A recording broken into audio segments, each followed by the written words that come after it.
Good morning, students. Today I am going to continue my lecture for plus 2 Arts Political Science, and the name of the chapter is Security in Contemporary World. Now let us start with the topic cooperative security. As you know that we can see dealing with many non-traditional threat of security that requires cooperation with the different countries. We need not any type of military confrontation. जो military force है may have a role to play in combating terrorism, enforcing human rights, and even here there is a limit to what force can achieve. But sometimes it is very difficult to see what force would do the help to alleviate the poverty, manage migration, refugee movements, control epidemics. Indeed, most of the cases we see that the use of military force जो है only make matter worse. So, to make more effective, it is very desirable to devise the strategies that involve international cooperation. जो cooperation है, it may be bilateral. Bilateral means between any two countries. ये जो corporation है ये हो सकती है regional, continental और ग्लोबल लेवल. ये ऑल डिपेंड करता है कि what is the type of the nature of threat and what is the willingness and ability of country to respond. जो कोऑपरेटिव सिक्योरिटी है वो variety of other player involve करती है, international level and national level. International level पर आ जाता है United Nation Organisation, World Health Organisation, World Bank, International Monetary Fund. और जो नॉन गवर्नमेंट ऑर्गेनाइजेशन हैं उसमें आ जाता है Amnesty International, human rights organisation, Red Cross, private foundations, charities, churches, religious organisations, trade union, associations, social development organisations. जो business and corporation है उसका भी ग्रेट पर्सनालिटी में पार्टिसिपेशन है. For example like Mother Teresa, Nelson Mandela. ये वो ऐसी personalities हैं जिन्होंने फॉर पॉवर्टी को एलिवेशन करने के लिए, पुअर की चैरिटी के लिए, discrimination between red and white and black के लिए बहुत ज़्यादा कॉपरेशन करी और काफ़ी इन पुअर पीपल की हेल्प करी. जो कोऑपरेटिव सिक्योरिटी है वो इन्वॉल्व करती है use of force as a last resort. जो इंटरनेशनल कम्युनिटीज़ हैं वो क्या करती हैं, sanction the use of force to deal with governments जो अपने ही लोगों को, पीपल को इग्नोर करते हैं और उनको किल करते हैं. Even ignore the misery of their populations who are devastated by poverty, diseases, catastrophe. तो ये प्रॉब्लम जो हैं ये बहुत ही मेजर प्रॉब्लम्स हैं जो कंट्री को फेस करनी पड़ती हैं. इवन जो गवर्नमेंट है वो भी इन प्रॉब्लम्स को किसी तरह से भी सॉल्व नहीं कर पाती.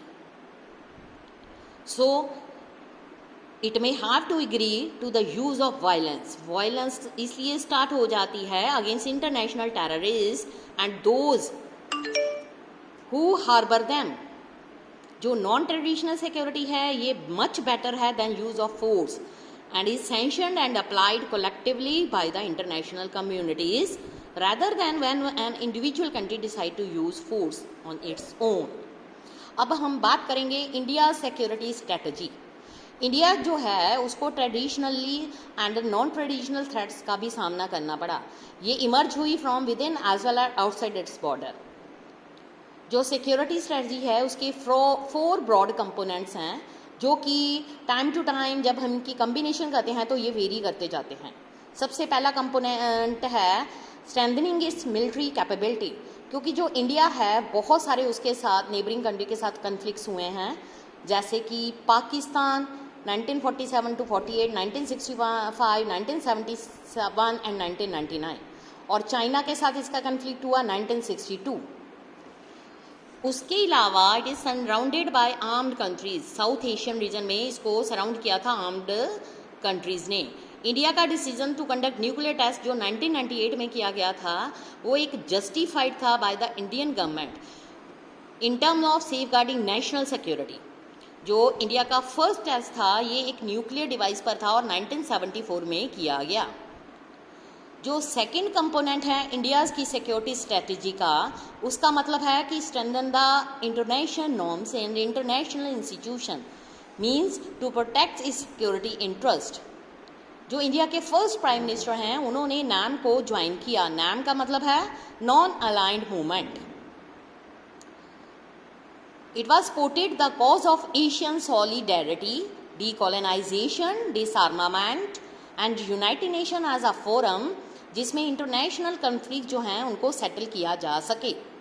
इंडिया ने खुद ने इनिशिएटिव्स लिए एक universal and non discriminationary non proliferation regime जिसमें सभी कंट्री जो हैं उनके सेम राइट ऑब्लिगेशंस होते हैं विद रिस्पेक्ट टू वेपन्स और मास डिस्ट्रक्शन, ठीक है, जिसमें आ जाता है nuclear, biological and chemical.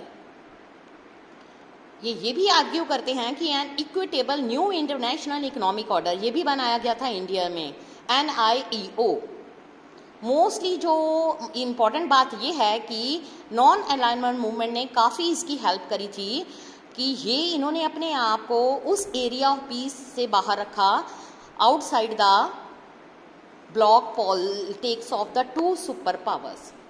India ने ज्वाइन किया इंडिया ने 160 कंट्री के साथ इसको ज्वाइन किया, रेक्टिफाइड किया 1997 में क्योटो प्रोटोकॉल, जिसमें एक रोड मैप प्रोवाइड किया गया emission of green house gases. इसका मतलब है कि ग्लोबल वार्मिंग उसको चेक करना, ठीक है। इंडियंस जो ट्रूप थी उनको अब्रॉड में भी भेजा गया ताकि यूनाइटेड नेशन द्वारा जो पीस कीपिंग मिशंस हैं उसको सपोर्ट मिल सके, कोऑपरेटिव सिक्योरिटी इनिशिएटिव्स को लिया जा सके। नेक्स्ट है थर्ड कंपोनेंट जो है इंडियन सिक्योरिटी का, that is strategies gear towards meeting security. Means challenging जो थे इंडिया के सामने बहुत सारे आए, बहुत सारे मिलिटेंट ग्रुप्स थे जैसे कि नागालैंड, मिजोरम, पंजाब, कश्मीर और कई ऐसे मिलिटेंट ग्रुप्स थे जो बॉर्डर से इनकी कंट्री में एंटर हुए। टाइम टू टाइम उन्होंने इस पर वार भी की।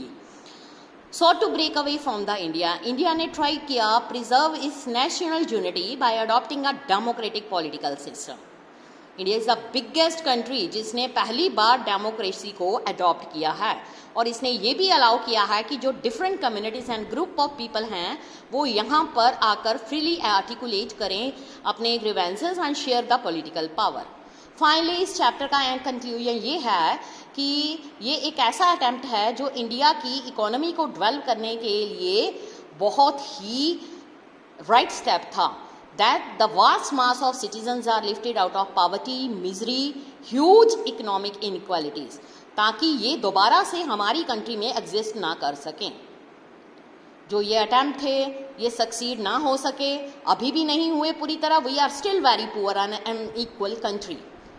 कुछ डेमोक्रेटिक पॉलिटिक्स हैं जो हमें ये अलाउ करते हैं कि हमें अपनी वॉइस को आर्टिकुलेट करने के लिए स्पेस प्रोवाइड किया जाए, फॉर पुअर के लिए, डिप्राइव्ड सिटीजन्स के लिए, ठीक है। डेमोक्रेटिक इलेक्टेड गवर्नमेंट्स पर भी एक प्रेशर पड़ रहा है जिसके कारण इसकी जो इकोनॉमिक ग्रोथ है उसको कंबाइन किया जा रहा है ह्यूमन डेवलपमेंट के साथ। सो जो डेमोक्रेसी है not just a political ideal, democracy is also the way to provide greater security, ठीक है। ये था हमारा इंडिया में success and failure in democracy. तो इसके लिए जो अलग अलग से इंटरनेशनल ऑर्गेनाइजेशंस बनाए गए हैं वो हमारे लिए बहुत ज़रूरी हैं ताकि पूरी कंट्रीज़ में आपस में सिक्योरिटी कोऑपरेशन हो सके। ग्लोबल लेवल पर जो अलग अलग डिजीज़ेस हैं लाइक कोरोना, HIV एड्स, उसके बाद और भी कई ऐसी डिजीज़ेस हैं जो छोटे छोटे लेवल पर जैसे एशिया, अफ्रीकन कंट्रीज़ में फैल रही हैं। उसके अलावा जो under developed and developing countries हैं वो अभी भी कुछ ऐसे लेवल पर काफ़ी पीछे जा चुकी हैं। उनकी डेवलपमेंट के लिए ये ज़रूरी है कि यूनाइटेड नेशन ऑर्गेनाइजेशन के साथ मिलकर पीस कीपिंग फोर्सेस को चलाया जाए ताकि इन डेवलपिंग कंट्री को सुपर पावर्स का कोई भी थ्रेट ना हो। अगर ये थ्रेट लोगों के मन से बाहर निकल जाते हैं तो सभी कंट्री इक्वल अपॉर्चुनिटीज़ में आ जाएंगी, जहां पर पॉवर्टी और जो ग्लोबल लेवल की डिजीजेज हैं उनको दूर करने के लिए प्रॉपर उनके सामने एक अपॉर्चुनिटीज़ आ सकती है। तो इस तरह से स्टूडेंट ये लेसन यहीं पर फिनिश होगा। अब नेक्स्ट हम अगला न्यू लेसन स्टार्ट करेंगे। Thank you students.